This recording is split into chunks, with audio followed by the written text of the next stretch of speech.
तो गाइस हाल ही में मैंने एक ऐसा एनीमे देखा है जिसको देखने के बाद मैं सच में रात को सोने से पहले यही सोचा था कि आखिर मैंने इसे देखा ही क्यों, क्या था ये। और मुझे थोड़ा रिग्रेट हुआ। और अगर तुमको अभी तक समझ में नहीं आ रहा है तो मैं बात कर रहा हूँ the summer Hikaru died anime show के बारे में, जिसके कुछ सीनों ने मुझे सचमुच इतना कंफ्यूज कर दिया था कि मुझे लगने लगा था कि भाई गलती से मैंने कोई बीएल एनीमे तो चालू नहीं कर दिया। इसलिए मैंने तुरंत जाकर फिर जिनेरा चेक करा जहाँ पर दूर दूर तक बीएल का जिक्र ही नहीं था। तो फिर ये दोनों लोगों के बीच में ये कैसी बॉन्डिंग चल रही है भाई। और फिलहाल इस चीज को साइड में रखते हैं, बात करते हैं शो के स्टोरी के बारे में। तो स्टोरी फॉलो करती है योशिकी को, जो कि एक छोटे से गांव में रहता है। और उसका बचपन का बेस्ट फ्रेंड हिकारू एक हफ्ते के लिए पहाड़ों पे अचानक से गायब हो जाता है। और जब वो वापस आता है तो सबको तो लगता है कि ठीक है, लेकिन योशिकी को महसूस होता है कि ये हिकारू वो हिकारू नहीं है जिसे वो जानता था। और वो सीधा उसे पूछ ही लेता है। तो फिर वो पीटर भी खुद मान लेता है कि मैं हिकारू नहीं हूँ, और जो असली हिकारू है वो तो मर चुका है और मैंने उसकी छिगा ले लिया है। तो सोचो, अगर तुम्हारा बेस्ट फ्रेंड मर गया और एक अजीब सा क्रिएचर उसकी बॉडी लेकर तुम्हारे साथ रहने लगे, सोचने में क्रीपी सा लगता है।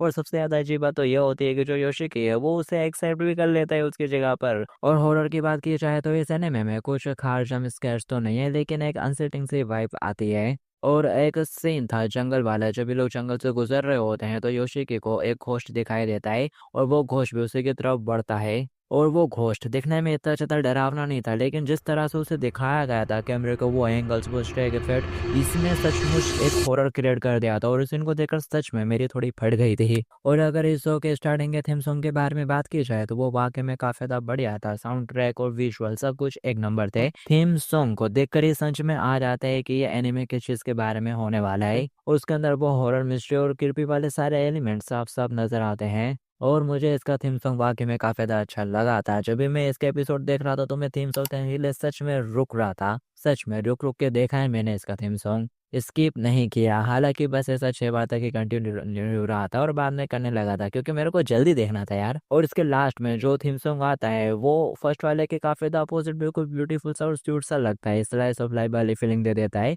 जिसमें अपने दोनों मेन कैरेक्टर साथ में कहीं घूमने जा रहे होते हैं और बीच बीच में रियल लाइफ सीन का भी इस्तेमाल किया गया है बैकग्राउंड के तौर पर, जो कि देखने में काफी अच्छा लगता है मुझे तो एटलीस्ट। और हमें बताने वाला हूँ तुमको वो वजह जिसकी वजह से मैंने इसके सारे एपिसोड देख देख कर खत्म कर दिए, और वो वजह थी क्यूरियोसिटी। पर ये क्यूरियोसिटी इस बात की नहीं थी कि हिकारू कैसे मारा और इस गांव में ये सब चल क्या रहा है, बल्कि इस बात की थी कि इन दोनों के बीच का रिश्ता आखिर कहलाता क्या है। हर एक दो एपिसोड में ऐसे सीन आ जाते हैं जहाँ पर मुझे लगता है कि अब सच में वही होने वाला है जो मैं सोच रहा हूँ, पर चीजें एक लिमिट पर आकर रुक सी जाती हैं। और मैं ये इस उम्मीद में देखता गया कि मुझे बस एक कंफर्मेशन मिल जाए कि ये 100% BL है और फिर मैं इसे वहीं क्विट कर दूंगा। पर वो कंफर्मेशन कभी आया ही नहीं। और मैं इन दोनों के रिश्ते के बारे में बस एक ही बात कहना चाहूंगा, एक अजीब सी गहरी अटैचमेंट दिखाई गई है जो कि दोस्ती से कहीं ज्यादा आगे निकल चुकी है। और रात को बिस्तर पर सोते हुए मैं यही सोचा था कि आखिर मैंने ये एनीमे देखा है क्यों, क्योंकि मैं सोचा था कि इसकी सारी स्टोरी इसी 12 एपिसोड में खत्म हो जाएगी। लेकिन ना ही, इसका सीजन 2 भी आने वाला है। और हालांकि इन सारी चीजों को साइड में रख दें तो शो का जो सस्पेंस और मिस्ट्री है वो तुमको बांधे रखती है। अगर तुमको कुछ हट के थोड़ा क्रीपी और साइकोलॉजिकल देखना है तो ये 12 एपिसोड नेटफ्लिक्स पर जरूर चेक करना।